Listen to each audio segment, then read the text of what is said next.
can get to the point of like the BKB and the Blink, because if you look at Liquid's draft, they don't have a way to stop the BKB Enigma. They can get maybe a Dominator on the Brood. I don't know if Matu does that build, get the the troll creep. I think 33 is one of the bigger players that does it. Whenever I think of Matsuma Man Broodmother, I just remember the game where he rushed Butterfly. I knew you were going to say. Oh, and the predictions are in. Let's go. Oh, they close quickly. Oh, all right. Shout out to Obs. Who have we got in the Obs? Magic. It's Wep, isn't it? Shout out to Wep. This is definitely mind control, right? Magic or pure damage at the end. I'm doing these predictions right now. Magic or pure damage. What's mind control playing? Pugna. Oh, yeah. Well, right. Players with the most kills at 10 minutes. I'm putting Abed. Me. You can change it yourself. Yeah. And player with highest net worth by 25 minutes, Miracle. I did Matu. Oh, Miracle. Total number of smoke gang kings at the kills at the end. I think it's I'm doing 5 to 8, whatever. Okay, anyway, let's do it. So here we go. This is the first game. We're going to claim first game. I know there's 3 other games, in fact, which you can go and check out across the variety of streams. And of course, there is the multicast stream as well, hosted up by our beautiful man, Alexander Richardson, who will be taking you through all of the games, which is going to be pretty crazy. But if you want to stick with particular ones, you can sit here with myself and Fogs and be safely in the comfort that we are going to just be sticking with these games through and through. So Liquid versus Fnaic. Very exciting drafts. We've got some different stuff already. It's TI. We are going to see a new meta evolved, and this could very much be the start of it. I am most intrigued by if we are going to see Gyro become a hero again, because there's, out of all the heroes, that feels like the hero that hasn't been a hero for the longest. Hasn't been changed. Nothing got changed either. Nothing got buffed. It was a very early pick of the Gyro, and there's a lot of burst damage coming out. And Pugna alone already is one of those heroes that playing Gyro, playing a lot of those edgy heroes, just doesn't feel so great. Up there, top DS. So a bit of a bounty rune brawl, and Fnaic were able to make sure that they got the rune. DJ was able to pick it up. Now they're turning. In fact, Kuro has got to be careful. A few more right clicks and he could be done for. Pielighter goes in, tethered up by DJ as Fnaic get the first blood onto Kuroki. So starting full aggro tri-lane, now they're going to switch away. DJ's going to port bottom. All right, good way to punish the Crystal Maiden. Not the, of course, still a pretty strong hero if you're able to get your spams up, but if you collapse on top of Crystal Maiden at the first few levels, quick, easy kills. Okay. But yeah, very intrigued to see what the Gyro can do. And I'm going to be looking at this bottom lane. I think this is going to be pretty tough for Envy. Oh yeah, the pressure's going to be on from Mind Control and GH. That is for sure. The spam, as you say, this very strong dual lane of Shaker Pugna. It's going to cause issues, and DJ has to be very careful with his positioning. You have to make sure to not let them double up the creep waves too much on you in this bottom lane. So, and you see he gets flak right away, but already double range creep coming in. My Control and GH already preparing to just throw that pressure out and make him last hit under the tower. Make him just mess up that CS. Radiant structures are fortified. All right, we see the aggressive glyphs coming out every time Matu's been walking up for a creep, trying to get like the spiders built up. Abed's been using that around. Pielighter doing some favorable trading here with Kuro, and with that Brain Sap and Nightmare, keeping himself safe. He's able to salve up as well, walk off, make sure that he's got the sustain to stay in the lane. Mid lane matchup, 8-for-3 against the 2-for-0. A very nice lane so far here from Abed on his Tiny. First few levels, Matu. Hang on. Oh, a very nice lane here for Abed. He just gets a kill 1v1. Abed's turning up. Matsuma Man, he hasn't had his breakfast, as it seems. He's got to wake up. That right click looked like it did a lot of more than I thought it was going to. Actually brings down Matu. Okay. And probably got the higher end of the roll on the right click. That's that's really terrifying. Brood is a hero that, sure, first 2 levels, 3 levels, you're not the strongest. It's once you start getting like your level 4, your 5, you build up those spiders. But if a Tiny just starts running away with the lane, you can deal with the Brood. You can go hunt him, because you know Brood's gonna go run to Ancients with the spiders, try to farm it. A Tiny just walks in there. You throw your tree and you pretty much kill all the spiders in one shot.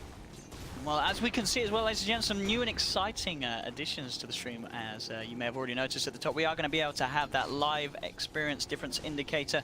You can see just below the gold difference. Also on the side, as you can see, the number of viewers watching that have that team selected as their favorite team. So a lot of Liquid fans turning up. I'm a little surprised there's that. 12,000 of you have Liquid selected as your favorite team. Only 1,000 for Fnaic. And of course, if you want to add yourself to that number, it's all about just watching us and listening to us, of course, in-game. And whatever team you have set as your favorite team in your battle pass will give you, add you to the numbers at the top. Of course, as we can see, there's one nice little count at the towers. If you can't count yourself, don't worry. We've got the numbers. Wow, this early start for Fnatic's fantastic in this game. Yeah. Right, they're playing versus this Brood Pugna, which in theory they can get kind of run over, but the ways that they set up the lanes is perfect. Universe is getting a free time top because of this rotation that they did at the beginning of the game, and Abed has actually just forced Matu out. Matu's just trying to build up spiders from the jungle before he can start walking back in. And sure, it's not an amazing lane for the Gyro, but Envy, he's still getting something out of it, Yeah. as you say. This could be a lane that could absolutely play out 10 times worse. But Envy and DJ holding their own against the pressure of Mind Control and GH. Get aggressive. First from Mind Control back out. They got the missile onto GH. They are going to look to give him a bit of a rundown with the balls as well, slapping in from DJ. GH, homing missile inbound. It's not going to be enough damage, and it looks like they'll actually turn their attention towards Mind Control. DJ has to back away, but there's the turn with the Fissure and the Blast. He's in trouble, and can he survive? He has got the tether still from DJ, and it looks like he'll be fine. No one to go down on that bottom lane. This is actually pretty, I mean, I'm sure they first picked the IO, but it's a pretty cool solution to deal with this type of like the dual pressure that comes up from the Pugna. You can just, if you get hit by double blasts and whatnot, you can just use your sustain perfectly. And I mean, this mid lane is really going to be the big thing that really has to be the adjustment. How can Liquid adapt to deal with this Tiny, who's going to be level 6 already, having complete freedom? Yeah, Matu he should be able to keep it, despite sort of getting crushed at the earlier stages. He's of course got that ancient camp that he'll constantly be going up and down to, keep himself on par and maybe even ahead. Because sure, we do see Abed with about a 50% lead on the last hits, but of course a lot of those will have been the spiders. Yeah. Up with the cleave. But it's, I mean, it's a top lane too. Like the Spectre Crystal Maiden is a very weak lane. That is an abusable lane for sure. And Universe just keeps pulling it back, and then they have a Bane. So Enigma, who is maybe level 1 or a weaker hero with the Enigma, you could punish, but Down bottom, kill opportunity potentially. GH does manage to get himself the bounty rune. They'll turn again the blast. As we're seeing it, as you say, it's a lot of damage, but they're not dying. Fnatic, they have that IO sustain. Has been killed. Well, they've got up top towards Miracle. The courier taken down. Fnatic able to get the courier pick off.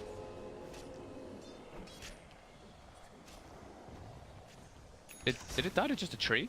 Did it try the Tiny? Did Tiny throw a tree at it? I was looking at bottom. I didn't quite catch it. Because I know you can throw Tiny Tree at even flying couriers, Yes. and it does kill the courier. So, it may have been hit by Cleave, or something along those lines. Universe now starting to back up. He looks like he's going to be... He just uses a Shrine for now, giving the Bane the levels in the lane. While bottom, DJ. Run down, but together. He's getting himself across. In fact, Envy's sort of in position to pick up the kill on Mind Control, and he gets it. DJ's going to be fine with the bottle. And now GH, he's in trouble as well. The Rocket Barrage bringing him down low. Envy and DJ looking to farm him around the tree line. GH does get the passive stun onto Envy, but there's the tether across, cleaning the trees out of the way. GH does have the stick charge, but the ball slows there, and they'll pick up another. Envy with the double kill. Mid. And at the same time, mid indeed. Matuma Man in trouble. He's got the tree toss, won't be on target. Matuma Man will manage to keep...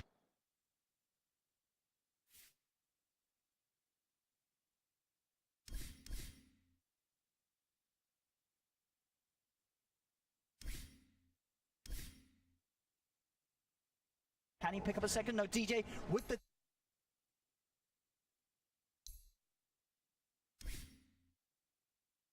As he returns to the lane, Envy hanging around a little too low. But still, Fnatic, as you say, considering the drafts, it's what we say, it's a lot of...